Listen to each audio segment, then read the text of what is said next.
Bonjour, je suis Monsieur Foalenglove René, concepteur, développeur informatique, développeur logiciel, administrateur de base de données, ancien étudiant à l'université d'Orléans en France. Aujourd'hui, nous allons voir le keynésianisme. Le keynésianisme, du nom de l'économiste anglais John Maynard Keynes. Le keynésianisme est l'une des plus importantes théories macroéconomiques. Il désigne la doctrine développée par John Maynard Keynes, notamment dans la théorie générale de l'emploi, de l'intérêt et de la monnaie.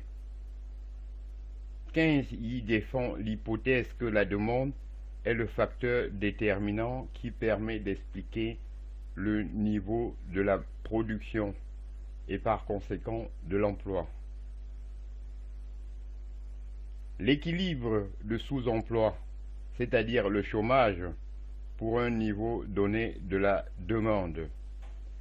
L'absence d'ajustement par les prix entre les demandes et les offres d'emploi, empêchant la résorption du chômage.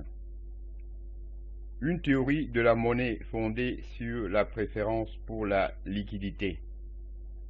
La notion d'efficacité marginale du capital comme explication de l'investissement, faisant de l'investissement la cause déterminante de l'épargne.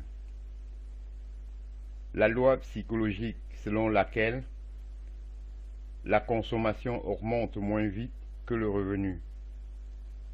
De ces concepts qui ont engendré la macroéconomie, on peut déduire la possibilité de politiques économiques interventionnistes de l'État afin d'éviter les récessions et de freiner les emballements de l'économie. Pour les keynésiens, il existe une tendance permanente au sous-emploi et seules les interventions de l'État permettent, dans certaines circonstances, de lutter contre le chômage.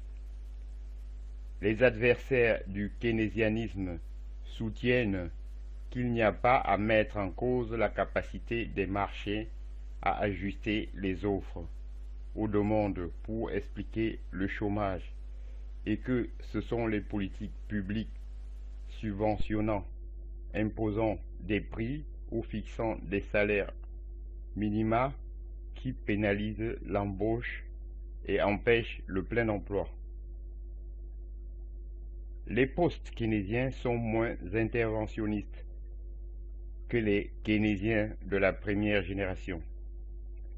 Ils sont cependant tout aussi critiques quant à la capacité d'autorégulation du marché. Ils se basent pour cela sur le constat que la régularité des déséquilibres des marchés et des crises financières, montrant ainsi l'incapacité des marchés à gérer l'incertitude lorsqu'ils sont mal encadrés. Aujourd'hui, de nombreux courants et partis politiques se revendiquent du keynésianisme, mais n'en retenant que l'idée d'interventionnisme, alors que John Maynard Keynes lui-même, homme d'affaires, insistait sur le rôle fondamental de la création d'entreprises privées. J'en ai terminé avec le keynésianisme et je vous en remercie.